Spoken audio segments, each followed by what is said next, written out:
I'm Mark Ingram. Today we're going to go through the installation of a cartridge style wheel bearing assembly on the front of a 2000 Mazda Protege. What the process consists of: first, we have to remove the steering knuckle from the vehicle. We've already got that on the bench, and the process will involve removing the drive axle hub, pressing that out of the bearing. Then we're going to remove the oil seal, remove the bearing itself and snap ring. Then we install the new bearing, new oil seal, and then of course press the hub back in. One primary consideration is making sure that the steering knuckle is properly supported while you press the hub and the bearing out of it. One method of doing that is to use a bearing splitter. This will have to be supported on steel blocks, and this whole assembly would actually be in the opening of the hydraulic press. We put the steering knuckle and bearing assembly in here, tighten down the nuts, and then that will support the steering knuckle while we use the arbor to press the hub out of the center, and then we'll use other tools to press the bearing out of the steering knuckle. In some cases though, the design of the steering knuckle does not lend itself well to being supported in this bearing splitter.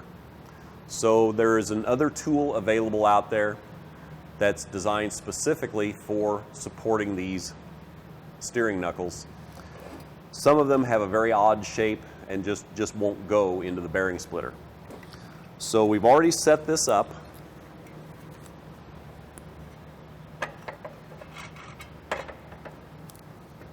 We have to move the dust shield around a little bit.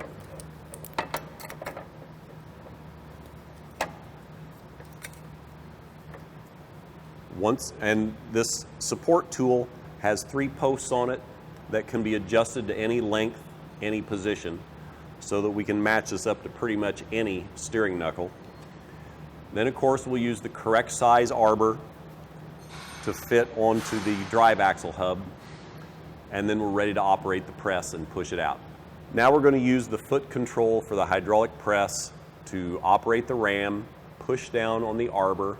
That should remove our drive hub from the steering knuckle.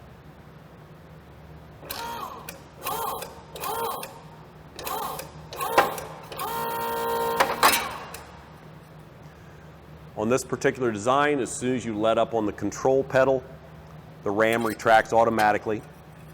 Now you can see the dust shield is loose. I can remove the drive arbor, our dust shield,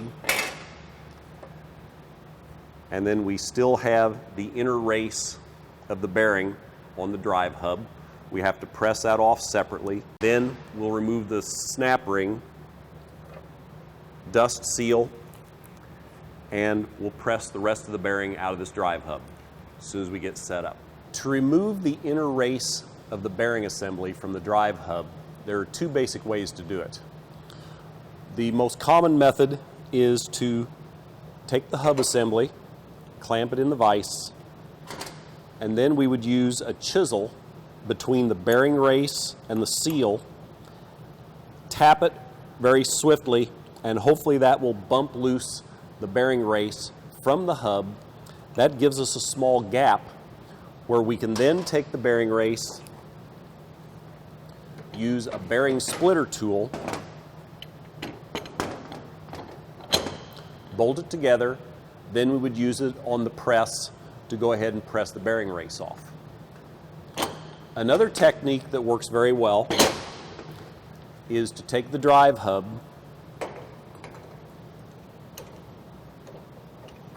put it in the vise like we just showed. Then we would use an air chisel to drive the race off.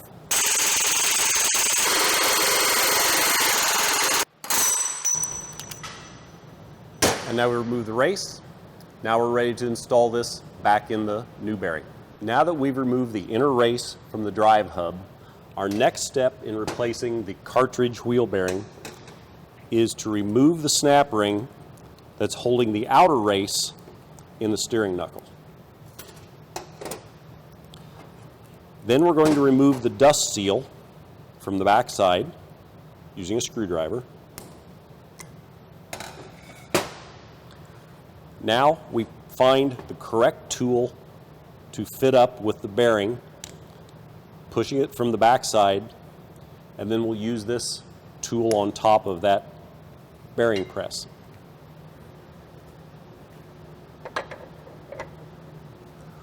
We'll load the steering knuckle onto our holding fixture again. Make sure it's secure. We'll put the spacer in, and then we're going to apply pressure.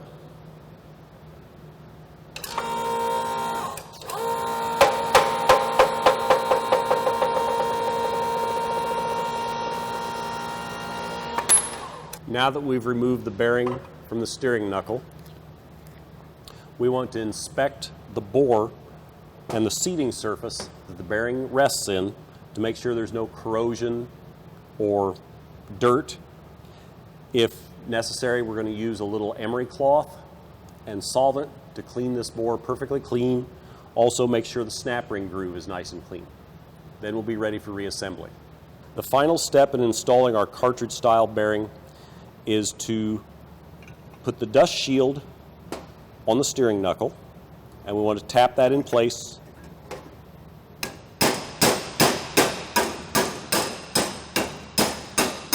Making sure it's fully seated. Then we're going to select the correct support for the bearing from our bearing driver assortment, and we want to make sure we support the inner race of the bearing, not the outer. So we're going to install the tool like this, and then that will mate up with this fixture that we're going to use with the press. I'm going to go ahead and set this in.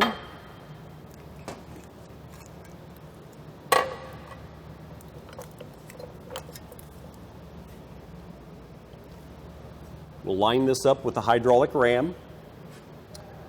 We'll take our drive hub,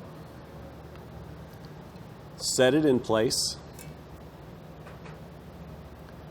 and with the tools we have, we'll use this driver first to go ahead and start the drive hub in the bearing.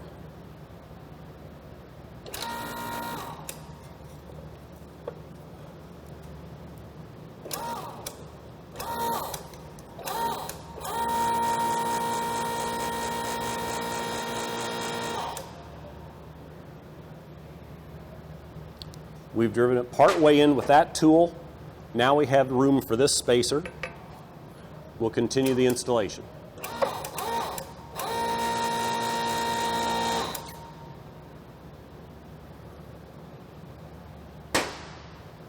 Okay, the hub bottomed out in the bearing. We'll check to make sure we're fully installed. That looks perfect. That completes our installation of the cartridge style bearing.